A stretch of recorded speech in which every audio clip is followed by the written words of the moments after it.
I came back to my office after lunch, coffee still warm in my hand.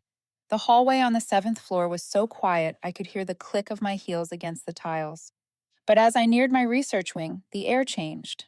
My office door was slightly open, white light spilling out, and a low, steady voice mixed with the sound of papers being turned. I stopped at the doorway. Three men in navy suits stood around my desk. One wore gloves, going through a drawer. Another held a camera, snapping pictures of my monitor. The third was reading a thick printed document. Two security officers from the Institute stood nearby, watching in silence. No one noticed me until I spoke. "Excuse me, what's going on here?" The oldest man turned around. He introduced himself as Thomas Ward, a representative from the Federal Health Department conducting an emergency inspection for data safety. His tone was flat, emotionless. I asked for the reason, since every audit had to be announced at least 3 days in advance. He glanced down at the paper in his hand, hesitated, then said this was a special request from the board, triggered by an anonymous report about a potential leak of patient gene data. The phrase gene data leak sent a chill down my spine. I knew exactly what was stored in my system, all internal data, encrypted, untraceable outside the lab. I asked who filed the report. Ward looked at me for a moment, then said, short and calm, "Dr. Marla Keene." Her name cut through the air, sharp and cold.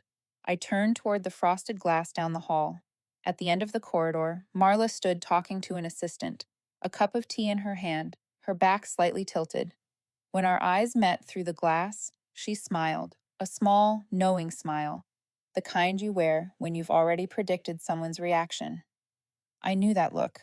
I'd seen it 2 years ago, in a meeting where she presented my 3-month project without mentioning my name once.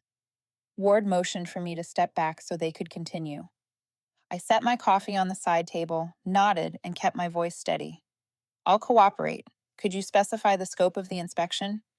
They said they'd review all devices, personal drives, and any paper records related to the project. I moved to the waiting chair in the corner, watching. The clicking of keys, the shutter of the camera, the sound of paper, everything fell into rhythm, mechanical and precise. Every trace of my working life was being taken apart, recorded as evidence. I focused on my breathing, staring through the large window toward the parking lot where the Texas sunlight glared in golden streaks. In my head, I started connecting the dots. The meeting last week when Marla asked about the secondary data sets, the email she sent to management, seizing me, sweetly suggesting a review of security protocols. All of it fit together now, like a test prearranged long before today. One inspector opened my bottom drawer and pulled out my backup drive. He asked for the decryption password. I read out the string. The computer lit up, listing the folders. He paused at one called Human Resonance Log. I caught the quick glance the three men exchanged. Interest, maybe excitement. They asked what it was. I answered evenly, an approved side project, studying team cooperation metrics. They said nothing, just copied the entire folder and continued. An hour later, they packed their equipment, thanked me briefly, and said they'd return in the afternoon for a preliminary report. When they left, my office looked the same, yet everything felt off. Papers were slightly out of place, the monitor still glowing, and the air held a faint metallic scent, like after rain. I looked around the room and saw my reflection dimly in the glass. To anyone walking in, it would look like an ordinary scientist after a routine audit. But I knew something had just been set in motion. I gathered a few papers, shut down the monitor, and stepped into the hallway. Marla was still there, near the coffee machine. When I passed, she looked up and said lightly, "Heard they inspected your lab. Hope it wasn't anything serious." I met her gaze. "I hope so too." Then I walked on. The sound of my heels echoed softly across the floor, blending with the steady hum of the air conditioning. Outside, the sunlight had grown harsher. I wasn't afraid, just felt an emptiness spreading inside me, cold and clear. In this line of work, people can copy data, fake results, or even simulate system errors. But there's one thing they can't fake: the silence that follows when something's been tampered with. And in that moment, I knew this was only the beginning. I stood by the window, watching the Texas sun glare against the glass. the weight of the inspection still pressing on me. Sometimes all you have left is the silence between suspicion and truth, not knowing which one will reach you first. If you're still listening, tell me, where are you right now? Drop it in the comments. And if you like stories where revenge comes through intellect, not noise, don't forget to follow. Because what just happened was only the beginning. I came home that night with my head still spinning from the images of the afternoon, the cold lights of the lab, the clicking of the camera, the fleeting smile on Marla's face. I opened my laptop and sat in front of the screen in my small apartment in South Austin. Outside, the wind rattled the window, carrying the heavy heat and the smell of asphalt after a long day. On the table lay my old notebook, still open to the last line I'd written 2 years ago. Data only reflects what we choose to see. 2 years ago, that was when Marla and I were still working in the same research group.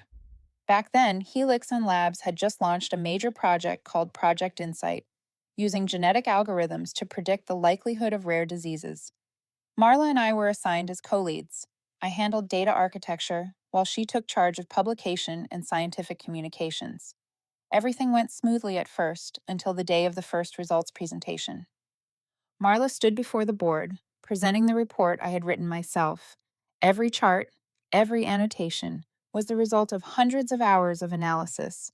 But when the director asked a question, she simply smiled and said, "We developed our own optimization method, not a single mention of my name, not even a glance." I just sat there, hand tightening around my pen, listening to the applause echo around the room. After that meeting, her name appeared in every media article. Mine appeared nowhere, just listed internally, under technical support. I didn't say a word. In research, credit theft isn't rare, but from that day on, I avoided every joint project with Marla. She still greeted me kindly, sometimes even brought coffee to my desk, but her eyes, those calculating, measuring eyes, were something I could never forget. A year later, when Project Insight ended, I asked to transfer to a smaller team focused on behavioral research within work environments. That was when I began developing Human Resonance Log, an internal analytics tool to measure how effectively teams collaborated. The system only scanned emails and work messages, never private content, analyzing levels of cooperation through patterns of positive language. The idea was simple: measure teamwork through the way people talk. When I presented the trial to management, they found it fascinating. The technical director said, "If this works, it could help us understand which teams are struggling and which ones are thriving." The project got approved. I began rolling it out on a small scale, just a few volunteer teams, nothing mandatory. Marla found out about it when we met at the year-end conference. She gave a faint, mocking smile when she heard me describe it. "Eva, do you really believe attitude can be quantified? People here care about results, not feelings." I answered calmly, "Results are made by people, and people aren't machines." After that day, I stopped thinking about her. I drowned myself in work, in lines of code and endless reports. But over the past few months, I began noticing small changes. Marla often asked the director about data security and ongoing projects. She started joining unrelated committees, citing the need for transparency. Then one day, she requested temporary access to the shared database, claiming it was for an ethics review. I didn't object. Everything I had was compliant. But looking back now, I realized she'd been setting it up for a long time. I opened my old emails. There it was, a message from Marla sent 3 months ago.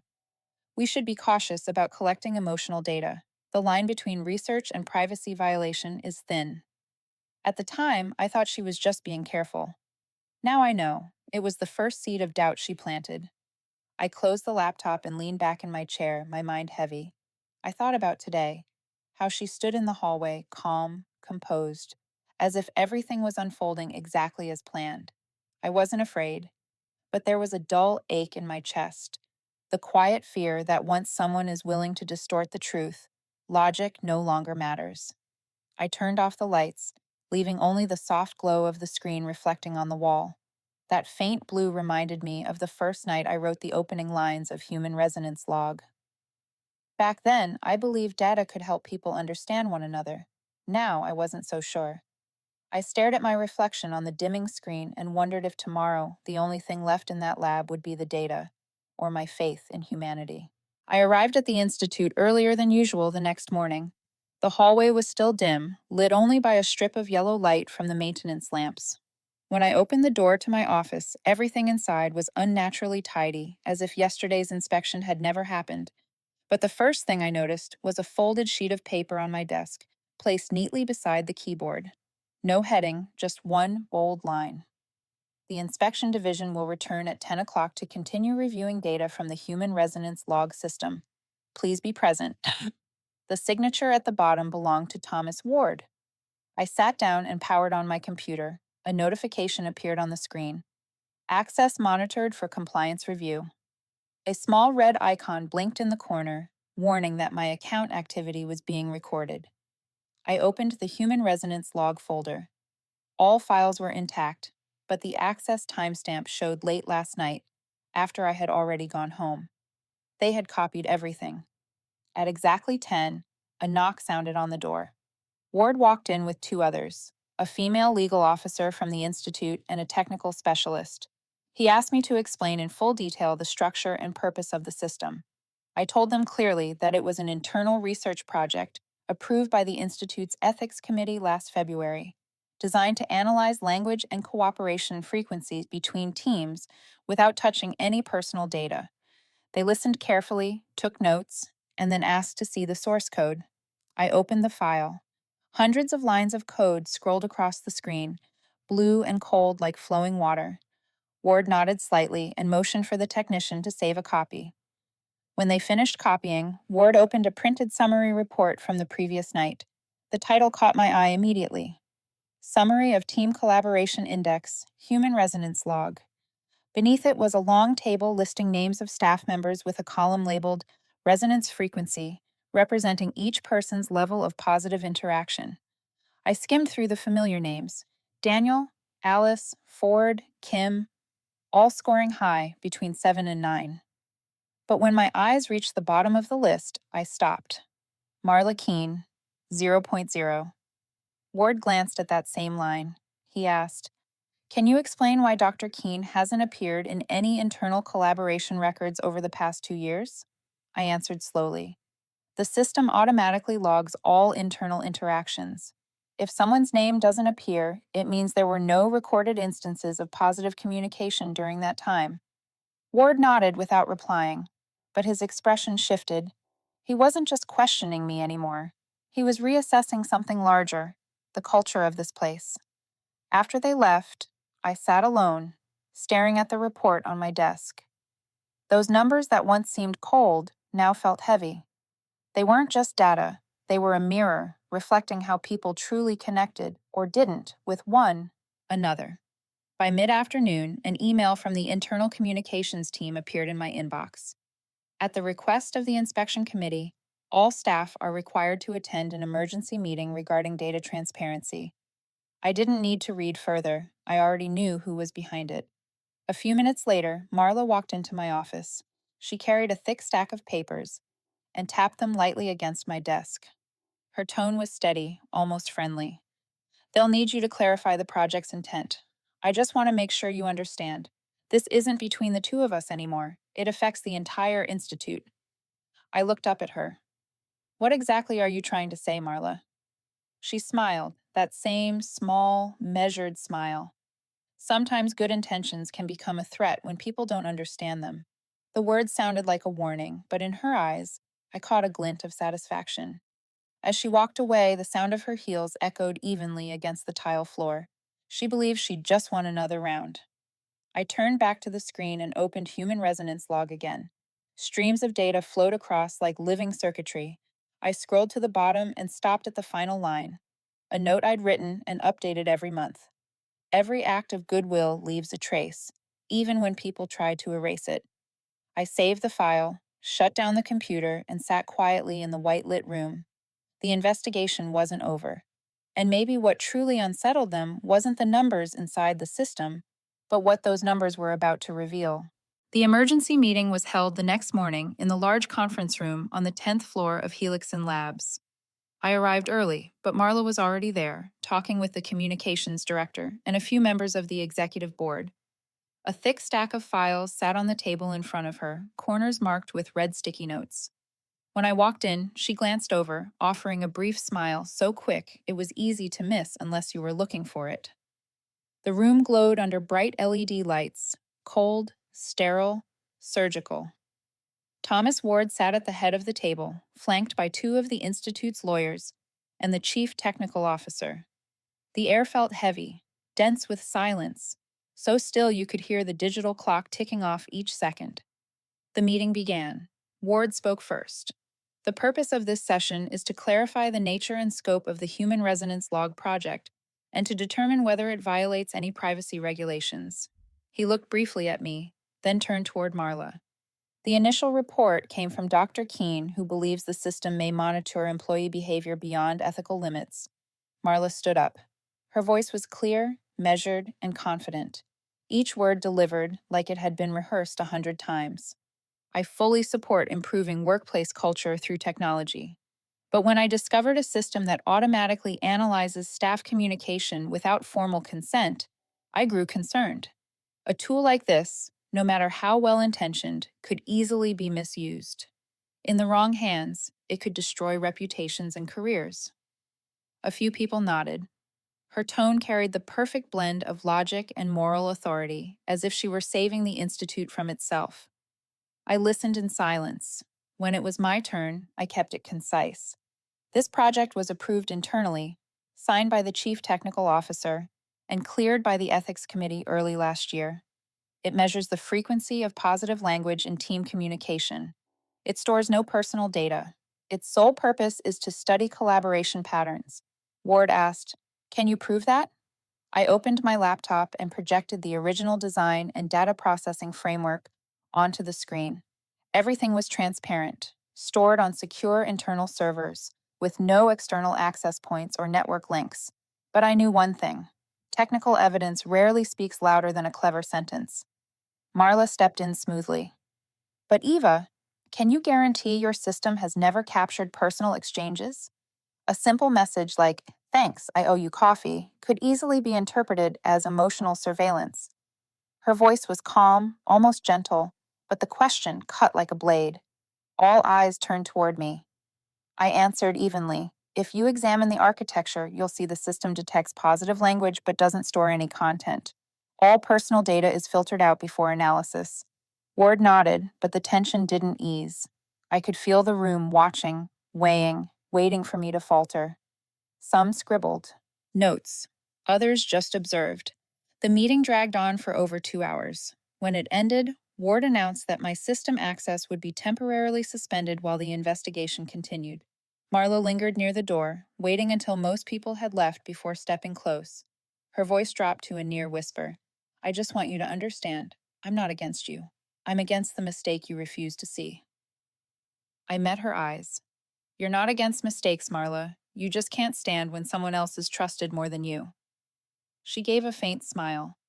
"Trust is the most fragile thing in science, Eva. It disappears faster than deleted data." Then she walked away, leaving a faint trace of perfume behind in the cold air. I stood there a moment, then turned back to the table. Her presentation materials were still there. I flipped through a few pages and saw what I suspected: some excerpts from the human resonance log data, altered. Phrases replaced, context shifted, enough to make the system look like it analyzed employees' psychological states. I photographed every page quietly, telling no one. She had crossed the very line she once claimed to fear. That afternoon, when I returned to my office, I noticed new entries in the data log, strange code fragments I hadn't written. I opened the Access Journal. There it was, an unfamiliar IP, logged in around midnight using a higher-level internal account. Username: M. Keen Admin.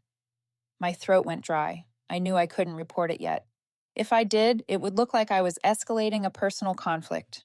Instead, I backed up every original file to a personal drive, then sat in silence as the daylight faded and the long hallway outside turned crimson in the setting sun. In the glass reflection, I saw myself sitting still, hands on the desk, eyes fixed on the screen. It wasn't fear anymore. It was something colder, sharper, clarity before the storm. I thought to myself, if she wants to use data to destroy me, then I'll let the data speak the truth. Not in my voice, but in the only language both of us understand: numbers. I reached the Institute before sunrise. The morning air in Austin was dry and cold, the road to the research building covered in a thin veil of mist. When I swiped my badge at the lab door, my palm trembled slightly. The room was silent, the only sound coming from the faint hum of the servers in the distance. I powered on my computer, plugged in the backup drive, and checked the data copies. Everything was intact, but my mind wasn't calm. Something about the way Marla looked at me yesterday, that quiet, overconfident gaze, told me she had done something I hadn't discovered yet. I needed proof. I called Miles, the security engineer in charge of Helixon's internal systems. He was quiet, methodical, and believed only in what could be proven. If anyone would understand me, it was him. When I told him briefly that my system showed signs of interference, he paused before answering. Meet me in the server room downstairs. Don't talk about this over the phone. The server room was buried deep underground. Cold, cramped, walls of gray concrete, lit by the blinking eyes of hundreds of status lights. Miles sat before 3 large monitors, his face washed in the soft blue glow of streaming code. Without looking up, he said quietly, "I checked the access logs. There's something you need to see." He opened a list of system entries, each line showing time, user, and action. In the middle of those steady lines, one stood out: a midnight login from an internal terminal with clearance higher than mine. Miles read it aloud in a calm, steady tone. User, Marla Keene. Time, around 12:47 in the morning. Action, opened the core analysis file and modified the language processing module. A chill crawled across my skin. He opened another window showing the altered code. The new section enabled emotional analysis in messages, a feature I had never written. Miles pointed at the screen, his voice even. If anyone reviews this without knowing the original structure, they'll think your system was designed to monitor employees' emotions. It matches her accusations perfectly. I stood still for a moment, forcing myself to breathe. Can you restore the earlier version?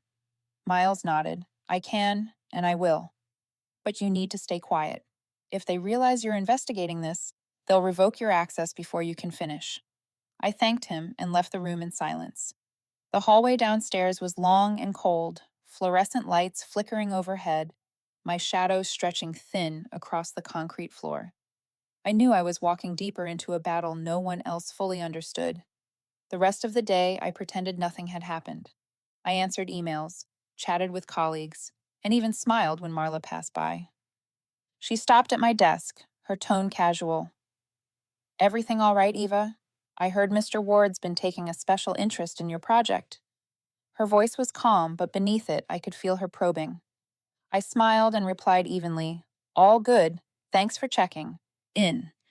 When she turned and walked away, her posture perfectly straight, a cold tension spread from my chest down to my fingertips. Late in the afternoon, a message from Miles appeared on my phone. I restored the original version. There's a log confirming Marla made the edits. I'll print the report tonight. I stared at the message, my thoughts heavy. It wasn't relief I felt, something between worry and resolve. Driving home, I noticed a black SUV parked across the gate of the Institute, engine running, lights off. As I looked its way, it pulled into traffic and disappeared. Maybe a coincidence, but my instincts told me otherwise. That night, I sat before my computer, reviewing all the data again. The numbers were still there, orderly, clean. I added a small note in a private file, one that only I could access.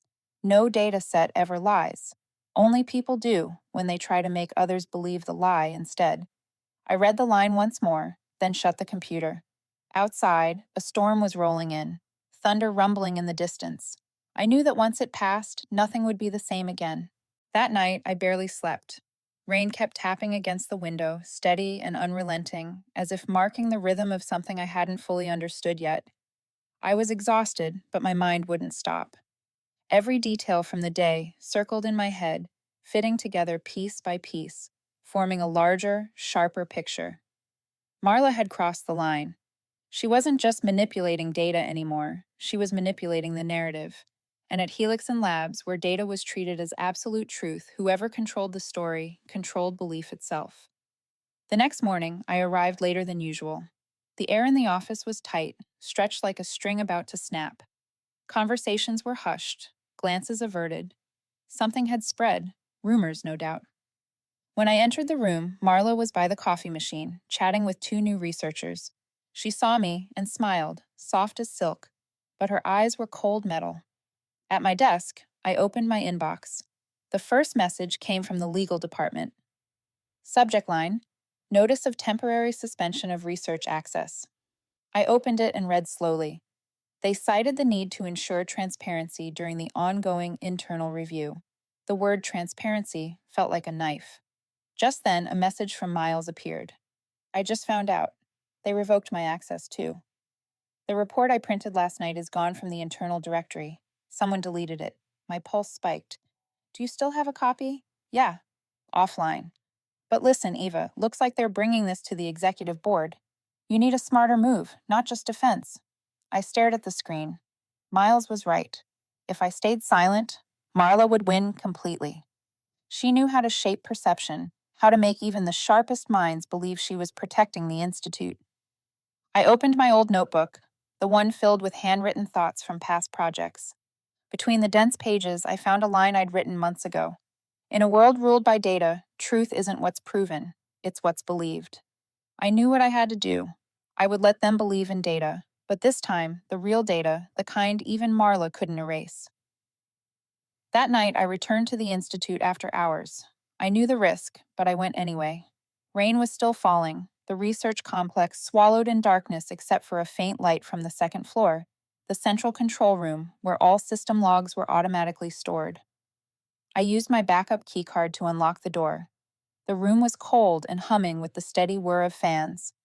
I sat down and accessed the secondary server, the weekly backup. They could wipe the main system, but not this one, not without leaving a trace. Lines of code filled the screen. I opened the activity log.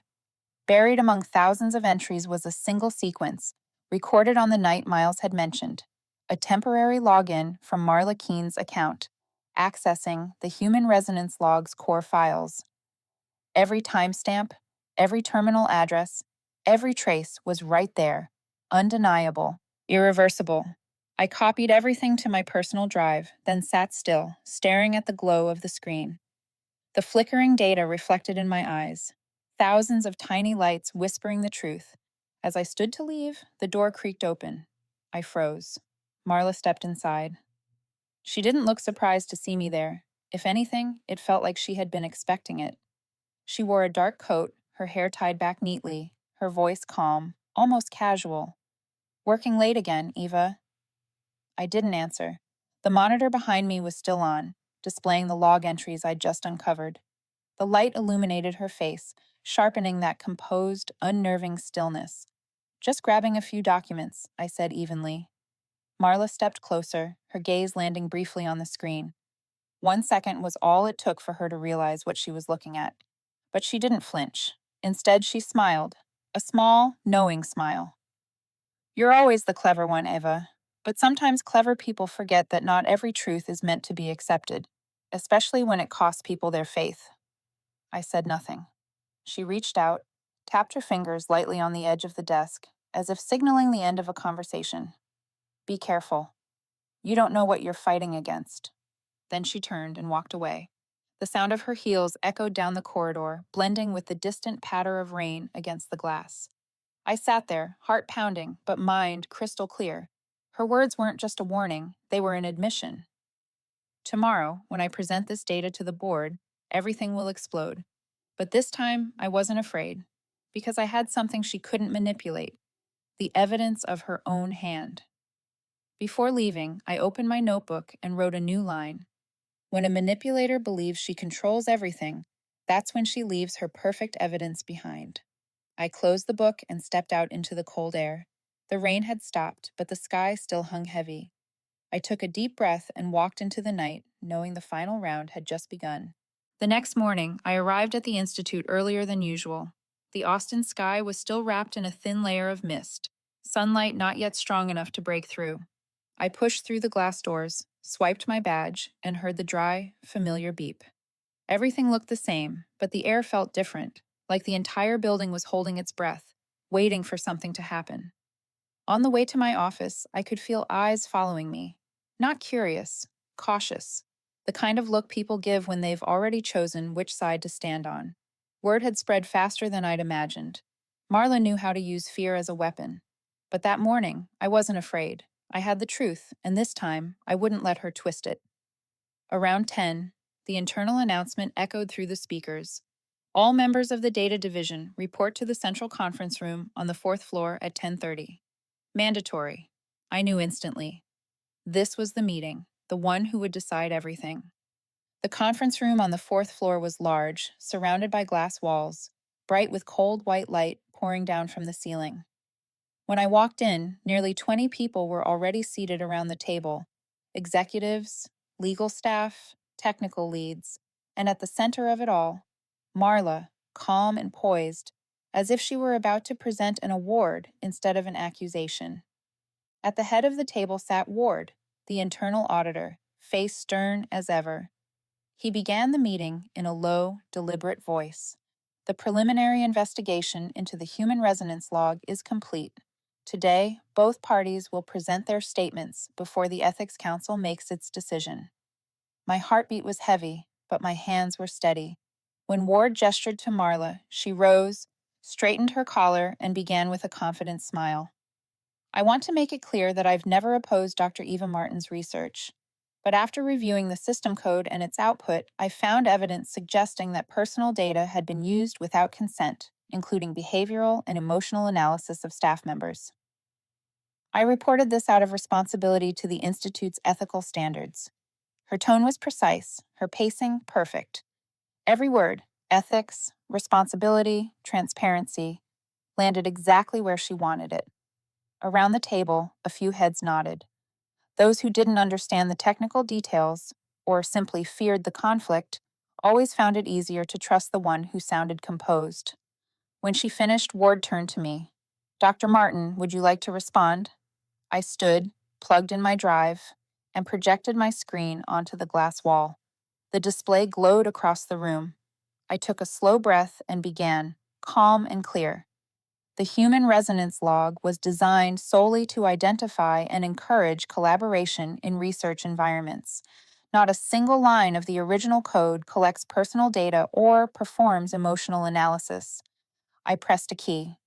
Two versions of the source code appeared. One, original, one altered. I pointed to the new section. This is the code inserted 3 weeks ago. It's what caused the system to be misinterpreted as a psychological monitoring tool. It was added at 12:47 in the morning from an account registered to Marla Keene. The room went silent. I switched to the next slide, an auto-generated server log from the backup system. The timestamps, the terminal ID, the user credentials, everything was there, impossible to deny. Marla sat upright, her eyes narrowing slightly before she smiled again, calm as ever. "Eva, everyone here knows the Institute's logs are prone to record errors. I can prove I wasn't logged in that night. Someone could have easily used my credentials to frame me." Her voice was smooth, her delivery flawless. Then she added, "And you have a motive. You know I've questioned your project before. Blaming me would be the fastest way to protect it." No tremor in her tone, just the quiet confidence of someone who understood how to seed doubt. Ward looked around the table. "Can anyone else verify the authenticity of this log?" The door opened just then. Miles stepped in, wearing his maintenance jacket, a folder in his hand. "I can," he said steadily. "I manage the backup servers. This log was extracted directly from the independent storage system. It can't be altered unless someone wipes the entire infrastructure." Marla's eyes flickered, just for a second, but it was enough. Ward motioned for Miles to hand over the documents. Miles placed them neatly on the table without another word. Ward read a few lines, then looked up at Marla. "Ms. Keene, would you like to add anything?" Marla gave a small, polished smile. "If you want the truth, Mr. Ward, have the technical department verify it." Her voice was still smooth, but her hand on the table tightened slightly. Ward nodded. "We will. But before we adjourn, I'd like to highlight one detail. He turned to the final page of my report, the section showing the collaboration index among staff. Over the past 18 months, Dr. Martin's system has logged more than 120 employees displaying positive collaboration behavior, all but one. You, Dr. Keene. No recorded instances, no positive interactions. I suppose data has its own way of telling a story. Marla said nothing. Her face froze, the smile turning brittle. I stood still, not triumphant, just quietly aware that something fundamental had shifted. In her eyes, this wasn't defeat, it was interruption. Ward adjourned the meeting pending further technical review. As people filed out, Marla passed by me. She paused, leaned closer, and whispered, "You think you've won? Eva, you don't understand. In this world, truth matters less than the one who tells it." Then she walked away, calm and composed, as if stepping off a stage instead of out of an inquiry. I stood there, staring through the glass wall. Outside, the rain had stopped. Sunlight reflected off the building's high windows, bright, sharp, and cold. She was right about one thing: the storyteller holds power. But this time, I was ready to tell my own story, with data, with proof, and with the trust of those who'd seen me work with their own eyes. I left the room slowly, my heart steady. The battle wasn't over. But from that moment, I knew. The balance had shifted. That night, I stayed at the Institute long after everyone else had gone. Not because of work, but because I didn't want to leave. The room was so quiet, I could hear the steady hum of the air conditioning, the faint rattle of a glass cup as the wind slipped through the door frame. The morning meeting kept replaying in my mind: Ward's gaze, Marla's voice, and that single instant when she lost her composure, even for a heartbeat. I knew she wouldn't stop. Marla wasn't the type to accept defeat. When a door closed, she'd find a wall to break through. And if I wasn't careful, she could turn everything against me. My phone buzzed. A message from Miles. They're checking the system. Ward asked me to send the full backup data, but I think he's testing to see who reacts first. Be careful. I stared at the text, then switched off the screen. Everything was moving toward a point of no return. Part of me wanted it to end, but another part knew that if it ended too soon, the truth would stay buried. I had to let it reveal itself. The next morning, the Texas sky was heavy, the clouds thick with coming rain. As soon as I arrived, I saw a notice pinned to the internal board: Executive Council to convene special session Friday morning. Topic: Legality and impact of the human resonance log system. Below the headline, our names stood side by side, mine and Marla's, two halves of the same story. I wasn't one for confrontation, but I knew I couldn't avoid this one. If Marla took control of the narrative before the council, I would lose everything, not just the project, but my reputation, my credibility, and the principles I'd protected for 4 years at Helixon.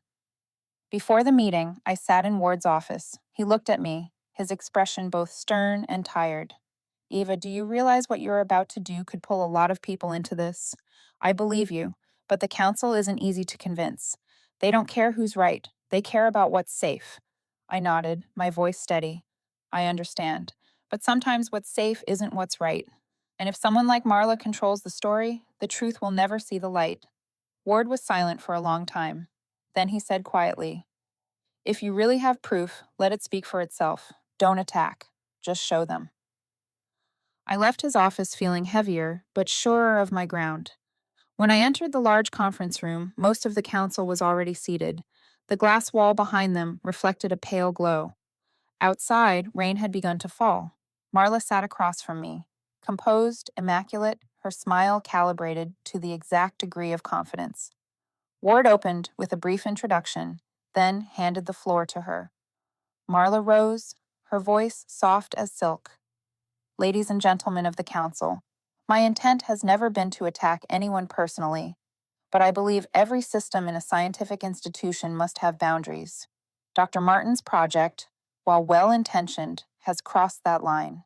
It creates an emotional evaluation mechanism without informed consent. And that, whether intentional or not, is a form of control. Each word was a knife, gentle, deliberate, precise." Some heads nodded, others scribbled notes. Marla knew how to turn goodwill into danger with nothing but tone and phrasing. When she finished, Ward signaled to me. I stood, connected my drive to the projector, and brought the data to life on the glass wall. Charts of collaboration metrics, lines of code, and a sequence of logs pulled from a secure backup. My voice was calm, deliberate. The human resonance log does not monitor emotions. It identifies collaborative language, thank yous, constructive feedback, moments of teamwork. This is the technical evidence, stored in the secondary server, proving that no emotional analysis function was ever written by me. I moved to the next slide. The log entry showing who had altered the system appeared on the screen.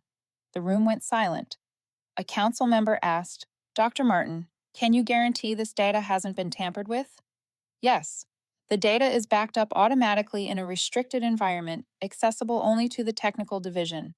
Mr. Miles Grayson, our lead engineer, can confirm. Miles entered at that exact moment, holding a folder of certifications. He verified everything, no embellishment, no hesitation. Marla sat still, her lips pressed together, but I could tell she was recalculating. Then she turned toward the council, her tone still soft, but edged with steel. Even if this system doesn't analyze emotions, doesn't it still create invisible bias? Those who aren't frequently acknowledged could feel excluded. Isn't that just another form of subtle surveillance? Her question stirred the room again.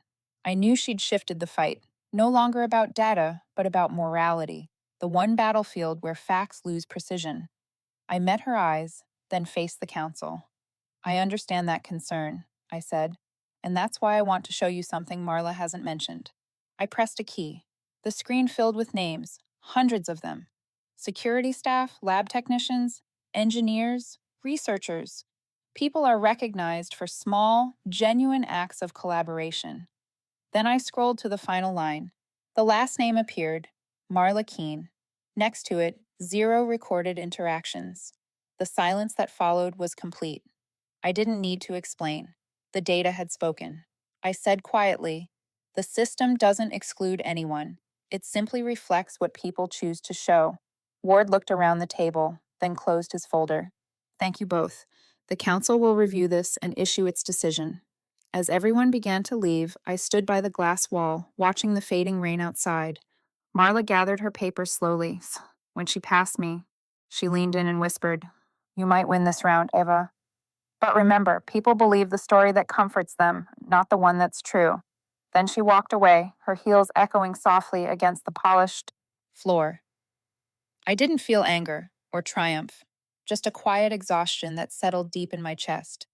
She wasn't entirely wrong, but I also knew this time the truth had spoken, and it was strong enough to stand on its own, even without anyone defending it. I took a slow breath, watching the pale light spill across the wet glass. The war was nearly over, but somewhere deep inside, another thought began to form. Maybe the real victory wasn't proving who was right. Maybe it was reminding people that some things remain true, even when others try to blur them. 3 days after the hearing, Helix and Labs returned to its usual rhythm, or at least the illusion of it. Hallway conversations had quieted. The curious glances were gone. Yet the air still carried something unnamed, like everyone knew something important had happened, but no one wanted to say it aloud. On Monday morning, an email from Ward appeared in my inbox. The subject line contained only 4 words, Council Meeting Results. I opened it and read slowly. The Council has reviewed all technical evidence and verified witness statements. No violations of research protocol or ethical conduct were found in the human resonance log system. The system is approved to continue and expand as an institute-wide pilot program. However, a voluntary participation policy must be added for all staff. Dr. Marla Keene will be reassigned to an independent technical division to continue in a role more suited to her expertise. I read to the end and sat still. There was no triumph, only a soft, exhausted relief, like stepping off a steep hill after a long climb. I closed my laptop and looked out the window. The Austin sky was a rare, brilliant blue. When I arrived at the Institute, the atmosphere had changed. Daniel placed a cup of coffee on my desk, smiling. Congratulations, doctor. Everyone's happy for you. Oh, and Ward wants to see you in the small conference room at 10. I thanked him. As I walked down the hallway, a few colleagues patted my shoulder. Some just smiled. No one said much, but their eyes did. Respect. Maybe because, in a place where trust was often buried beneath numbers and metrics, I had reminded them that fairness could still exist. Ward was standing by the window when I entered. He turned, his voice warm but measured. Eva, the council didn't just clear you. They want you to lead the Human Resonance Log as an official institute program, to expand it across teams, integrate it into our HR systems. They're calling it Project Human Pulse. I blinked. Human Pulse? He nodded. A way to measure an organization's rhythm, not through KPIs, but through kindness. He smiled, rare and brief. And you've earned it. I thanked him and stepped out, emotions tangling inside me. Through the glass corridor, I saw Marla packing up her desk in the opposite wing. She wore a gray coat, her expression calm, unreadable. As I passed, she looked up. Our eyes met for a second. No anger, no challenge, just a quiet acknowledgement between two people who'd reached the end of a long war. She nodded once. I nodded back. Some battles don't need a winner, only closure. That afternoon, I met with Miles and Daniel to plan the expansion. When the meeting ended, Miles lingered. He sat down, watching me for a moment before saying softly, "You know, Eva, what you built, it's not just a system, it's a mirror. It forces people to look at themselves." I smiled faintly. Sometimes that's what scares them the most. Back at my desk, my old notebook lay open. I flipped to a blank page and wrote, "There are people who create wounds, and people who create light. But only in deep darkness do we learn which light is real."